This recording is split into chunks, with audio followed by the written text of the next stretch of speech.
ঢাকাতে আসছি থেকে একদম টোটালি ঘরবন্দি হয়ে গেছি। এত বেশি অসুস্থ আমি, কোথাও যাওয়াও হয়নি। আমি নিজেও অসুস্থ, যাদের বাসায় বেড়াতে আসছে ওরাও অসুস্থ, যার ফলে কোথাও যাওয়াও হয়নি, ঘোরাও হয়নি। তো এখন একদম টোটালি বাড়িতে যাওয়ার সময় হয়ে গেছে, অর্থাৎ গ্রামে যাওয়ার সময় হয়ে গেছে, যার জন্য ভাবতেছি যে কয়েকদিন একটু ঘোরাফেরা করি। তো আজকে আসলে আমি প্রথম জানছি যে সাভার একটা স্মৃতিসৌধ আছে, যেটা আমরা ছোট্টবেলায় টিভি মানে বিটিভির মধ্যে যখন খবর দিত তখন ওই খবরের গানের মধ্যে ওটা দেখাইতো। আমার অনেক ইচ্ছা ছিল সামনে থেকে দেখার জন্য। আর আজকে যেহেতু জানছি এটা সাভারেই আছে, তো যার জন্য হুট করে প্ল্যানিং করছি, তার জন্য এখন আমরা রওনা দিয়ে দিলাম। তো আসলে অনেক বেশি প্ল্যানিং হয় নাই, হুট করে প্ল্যানিং হয়েছে, যার জন্য আমরা আস্তে আস্তে একদম পরন্ত বিকেল হয়ে গেছিলো। মানে সূর্য একদম ডুবা ডুবা অবস্থায়, আর কিছুক্ষণ পরে সূর্য ডুবে যাবে। তো আসলাম। এই স্মৃতিসৌধটা এত বড়, এত বড়, হাঁটতে হাঁটতে টোটালি শেষ হয় না। আর এটা ঘুরতে আমার সব থেকে বেশি ভালো লাগছে, এখানে অনেক ধরনের ফুল গাছ। আর এটা হচ্ছে আমাদের কাঙ্ক্ষিত স্মৃতিসৌধ, যেটা দেখার জন্য আসলে আসছি। কিন্তু এতটাই কপাল খারাপ যে স্মৃতিসৌধের সাথে একটা ছবিও সুন্দর করে তুলতে পারিনি, কারণ স্মৃতিসৌধে আসলে নাকি সকাল সকাল আসতে হয়, ওইখানে ভাইয়ারা বলছিল, তাহলে নাকি ওই স্মৃতিসৌধের সাথে ছবি তোলা যায়। কিন্তু বিকেল সময় আসলে স্মৃতিসৌধটা একদম কালো দেখা যায়, পিছনে রোদ থাকার কারণে, এই কারণে নাকি এটার সাথে ছবি তোলা যায় না। এখানে অনেক ভাইয়ারা দেখলাম ডিএসএলআর ক্যামেরা দিয়ে ছবি তুলতেছিল, প্রতি পার পিস 10 টাকা করে, টোটাল 10টা তুলতে হবে, এটা নিম্ন। তো স্মৃতিসৌধের ভিতরে যে এখানে এরকম মাথার মধ্যে যে গাজরার মতো বেল্ট পরে ফুলের, ওইগুলো বেচছিল। তো অনেক বড় ছিল, যার জন্য আমরা ভাবছিলাম যে পুরোটা হাঁটবো, কিন্তু পুরোটা না পারি, অন্তত অর্ধেকের মতো অনেক হাঁটছি আমরা। যতক্ষণ ছিলাম শুধু হাঁটছি, চারপাশ দেখছি।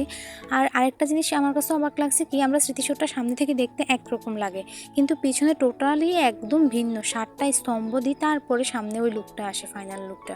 অথচ পিছনে কিন্তু এরকম দেয়াল আকারে মানে স্তম্ভ তোলে। আর তার থেকেও সুন্দর হচ্ছে এটার ভিতরে, ভিতরে একদম মানে ঘরের মতোই, মানে জেলখানার মতো লাগছে আমার কাছে। তা আমি এখানে আবার একটু মানে ভাইব্রেশন হয়েছিল কথা, তার জন্য হ্যালো হ্যালো করে একটু দুষ্টামি করছিলাম।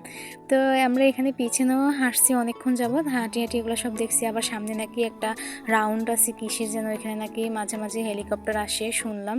তো এখানেও আমরা হাঁটছি। আবার এখানে সাথে পুকুর আছে, অনেক বাতাস ছিল, একটু গরমও লাগে না এত রোদের ভিতরে। তো আমরা চারপাশ হাঁটছি যতটুকু পারছি আর কি, কিন্তু এটা অনেক বড়, সম্পূর্ণটা হাঁটা তো পসিবলই না। তো এখানে হাঁটছি, হাঁটার পর অনেক মজা করছে। একদম শেষ সময়ে কয়েকটা ছবিও তুলছিলাম ভাইয়াদেরকে দিয়ে।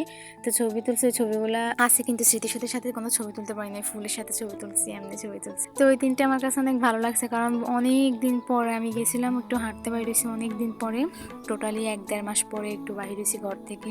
কি যে একটা অবস্থা ছিল। আর ভিডিওটা কিন্তু অনেক আগের, ভিডিওটা একদম ঢাকা থাকার সময় আমি ভিডিওটা করছি, কিন্তু ভিডিওটা এডিট করতে করতে ছাড়তে ছাড়তে আমার অনেক বেশি লেট হয়ে গেছে। আর এখন তো আমি বাড়িতে চলে আসছি। তারপরে যে বাচ্চা 3টা ছিল আমাদের সাথে, তাদের 3জনের জন্য 3টা বেলুন কিনে নিলাম। আর বেলুন কেনার পরে এখন এখানে আমরা কিছু খাই নাই, শুধু হাঁটছি।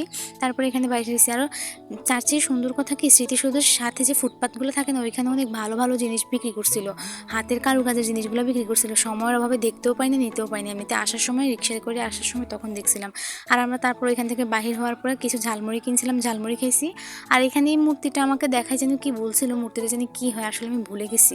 তো এই কারণে মূর্তিটার একটা ভিডিও করছিলাম। আর এখানটি যাওয়ার সময় 2জন আঙ্কেল ছিল, মানে ওরা মোটরসাইকেলে করে যাইতেছিল, তো ওদের মাথা থেকে একজনের ক্যাপ পড়ে গেছিলো, তো ওইটা নিয়ে ওনাকে সাহায্য করা হয়েছিল। তো এইভাবে আজকের দিনটা কাটলো। তো সবাই ভালো থাকবেন, সুস্থ থাকবেন, আল্লাহ হাফেজ।